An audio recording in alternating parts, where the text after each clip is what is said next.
ನಿಮ್ಮ ಉದಯ ಟಿವಿಯಲ್ಲಿ ರಾಜ್ಯೋತ್ಸವ ಋತುವಿನ ಸಂಭ್ರಮ. ಕನ್ನಡದ ಬಗ್ಗೆ, ಕನ್ನಡದ ಭಾಷೆ, ಕನ್ನಡದ ಹಿರಿಮೆ, ಅದರ ಬಗ್ಗೆ ಅಭಿಮಾನ ಜಾಸ್ತಿ ಇರಲೇಬೇಕು. ಒಂದೇ ಕರ್ನಾಟಕ ಶೀಘ್ರದಲ್ಲಿ. ಅದೆಲ್ಲೂ ಹೋಗಲ್ಲ, ಎಲ್ಲ ನಮ್ ಬೀಗರು ತಾನೇ ಸೇರೋದು. So there is no problem. ಸ್ವಂತದವ್ರನ್ನೇ ದೂರ ಮಾಡೋ ಈ ಕಾಲದಲ್ಲಿ ಸಂಬಂಧನೇ ಇಲ್ದಿರೋ ಒಂದು ಹೆಣ್ಮಗುಗೆ ತಂದೆ ಸ್ಥಾನ ಕೊಟ್ಟು ಸ್ವಂತ ಮಗಳ ತರ ಮದುವೆ ಮಾಡ್ಕೊಡ್ತೀನಿ ಅಂದ್ರಲ್ಲ ಸರ್, ಯು ಆರ್ ಗ್ರೇಟ್. ನಿಮ್ಮಂತ ಒಳ್ಳೆ ಗುಣ ಇರೋರು ನಮ್ಮನೆ ಬೀಗರಾಗಿ ಬರ್ತಾ ಇದ್ದೀರಾ ಅಂದ್ರೆ ನಾವೆಲ್ಲ ತುಂಬಾ ಖುಷಿ ಪಡ್ತೀವಿ.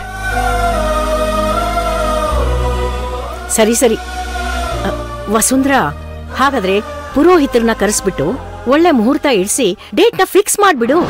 ಹಾ, ನಾಳೆನೇ ಆ ಕೆಲಸ ಮಾಡ್ತೀನಿ. ತುಂಬಾ ಸಂತೋಷ.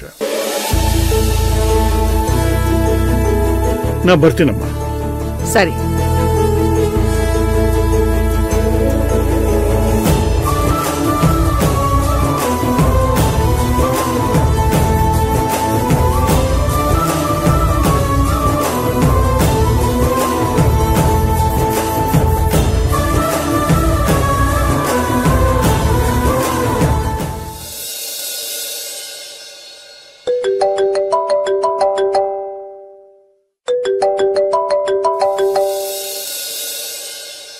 ಹಲೋ ಅಕ್ಕ.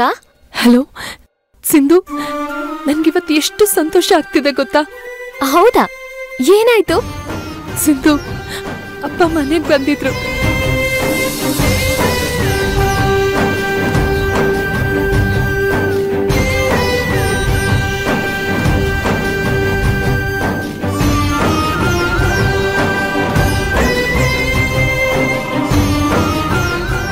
ನಾನು ಇದನ್ನೆಲ್ಲ ನಿರೀಕ್ಷಣೆ ಮಾಡಿರ್ಲಿಲ್ಲ.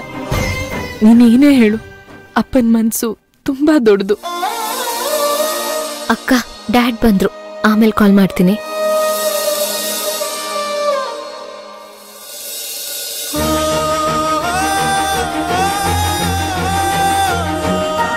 ಭೈರವಿ,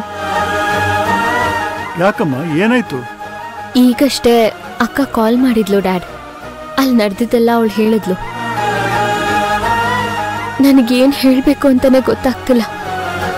ನನ್ನ ಕ್ಷಮಿಸ್ಬಿಡಿ. ಕ್ಷಮೆನಾ? ಏನ್ ಹೇಳ್ತಿದ್ಯಮ್ಮ ನೀನು? ನೀನ್ಯಾಕೆ ಕ್ಷಮೆ ಕೇಳ್ಬೇಕು? ನಿಮ್ ಉಪಕಾರಕ್ಕೆ ನಾನು ಎಷ್ಟು ಥ್ಯಾಂಕ್ಸ್ ಹೇಳಿದ್ರು ಕಮ್ಮಿನೇ ಡ್ಯಾಡ್.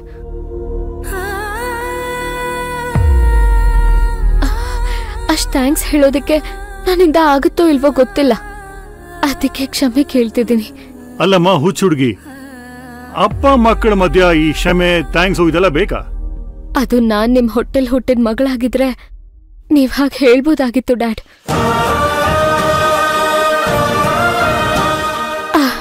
ಆದ್ರೆ ನೀವು ನನಗೊಂದ್ ಸ್ಥಾನ ಕೊಟ್ರಿ, ಮಗಳು ಅನ್ನೋ ಸ್ಥಾನ ಕೊಟ್ರಿ, ಭೈರವಿ ಅನ್ನೋ ಹೆಸರು ಕೊಟ್ರಿ, ನಿಮ್ ಕಂಪನಿಲಿ ನನಗೊಂದ್ ದೊಡ್ಡ ಸ್ಥಾನ ಕೊಟ್ರಿ. ಅಷ್ಟು ಸಾಲದು ಅಂತ ನನ್ನ ಅಕ್ಕನು ನೀವು ಮಗಳು ಅಂತ ಒಪ್ಕೊಂಡಿದ್ದೀರ. ನನ್ ಮದ್ವೆಗೆ ಏನೆಲ್ಲ ಸೌಕರ್ಯ ವರೋಪಚಾರ ಮಾಡ್ತಿರೋ ಅದನ್ನೆಲ್ಲ ಭವಾನಿಗೂ ಮಾಡ್ತೀನಿ ಅಂತ ಮಾತು ಕೊಟ್ಟು ಬಂದಿದ್ದೀರ. ನಿಮ್ಮ ಒಳ್ಳೆ ಮನ್ಸಿಗೆ, ದೊಡ್ಡ ಗುಣಕ್ಕೆ ನನಗೇನ್ ಹೇಳ್ಬೇಕು ಅಂತಾನೆ ಗೊತ್ತಾಗ್ತಿಲ್ಲ.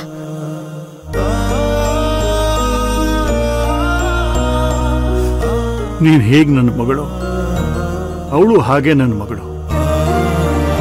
ಒಬ್ಬ ಅಪ್ಪನಾಗಿ ನನ್ನ ಕರ್ತವ್ಯ ಮಾಡ್ತಿದ್ದೀನಿ ಅಷ್ಟೇ.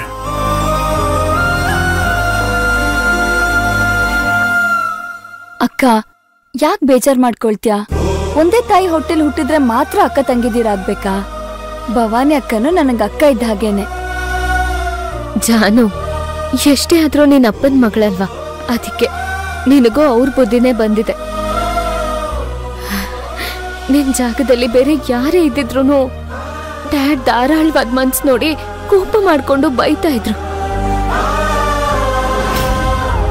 ಆದ್ರೆ ನೀನು ಸಪೋರ್ಟ್ ಮಾಡ್ಕೊಂಡು ಮಾತಾಡ್ತಾ ಇದೀಯ.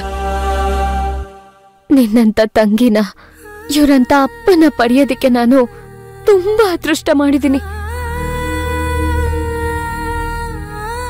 ನಿಮ್ಮ ಋಣನ ಅದ್ ಹೇಗ್ ತೀರ್ಸೋದೋ ನನಗ್ ಗೊತ್ತಾಗ್ತಿಲ್ಲ. ಭೈರವಿ, ಇದೇ ಕೊನೆ.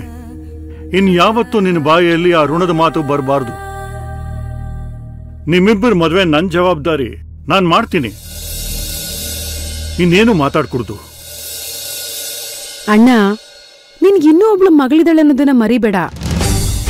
ಅವಳ ಜೀವನದ ಬಗ್ಗೆನೂ ಸ್ವಲ್ಪ ಜವಾಬ್ದಾರಿ ಇರ್ಲಿ. ಮಕ್ಕಳನ್ನ ಹೇಗೆ ನೋಡ್ಕೋಬೇಕು ಅನ್ನೋದು ನಿನ್ನಿಂದ ಕಲಿಬೇಕಾಗಿಲ್ಲ ಮಹಿಮಾ. ನನ್ನ ಕರ್ತವ್ಯ ಇದು. ನೀನು ಇದ್ರ ಬಗ್ಗೆ ತಲೆ ಹಾಕದೇ ಇದ್ರೆ ಒಳ್ಳೇದು. ಭೈರವಿ, ಬೇಡದಿರೋ ವಿಷಯದ ಬಗ್ಗೆ ಯೋಚನೆ ಮಾಡೋದು ಬಿಟ್ಟು ನೀ ಮಲ್ಕೊಮ್ಮ. Good night. ಗುಡ್ ನೈಟ್ ಮಾ. Good night dad.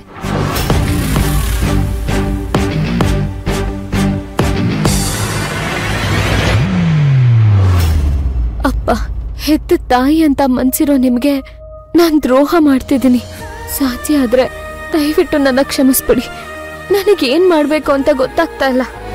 ನಿಮಗ್ ಬೆಲೆ ಕೊಟ್ಟು ನನ್ ವಿರಾಟ್ನ ಮದ್ವೆ ಆಗಕ್ ಒಪ್ಕೊಂಡ್ರೆ ಇಶಾನಿಗೆ ಮೋಸ ಮಾಡ್ದಾಗ ಆಗುತ್ತೆ.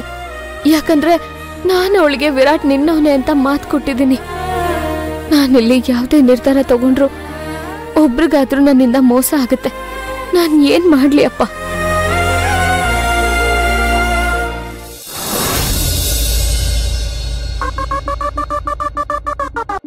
ರಾಕೇಶ್, ಬಾ ಒಳಗಡೆ. ಸರ್, ನನ್ನನ್ನ ಯಾಕೆ ಇಲ್ಲಿ ಕರ್ಕೊಂಬಂದ್ರಿ? ನನ್ಗೆ ನೀನ್ ತಾನೇ ಲಕ್ಕಿ ಚಾಮ್.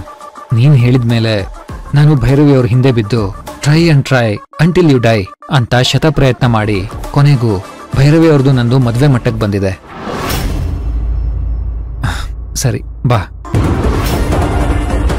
ಜಾಸ್ತಿ ಆಸೆ ಪಡ್ಬೇಡಿ ಸರ್. ಅವಳು ನಿಮಗೆ ಈ ಜನ್ಮದಲ್ಲಿ ಸಿಗಲ್ಲ. ಈ ವಿಷಯ ನಿಮಗ್ ಗೊತ್ತಾಗ್ತದಂಗೆ ಎಲ್ಲಿ ನನ್ನನ್ನು ಹುಡ್ಕೊಂಬಂದು ಹೊಡಿತೀರೋ ಅಂತ ಭಯ ಆಗ್ತದ. ಹೇ ರಾಕೇಶ್, ಯಾಕಿಲ್ಲೇ ಇದೆಯಾ? ಬಾ. ಅದು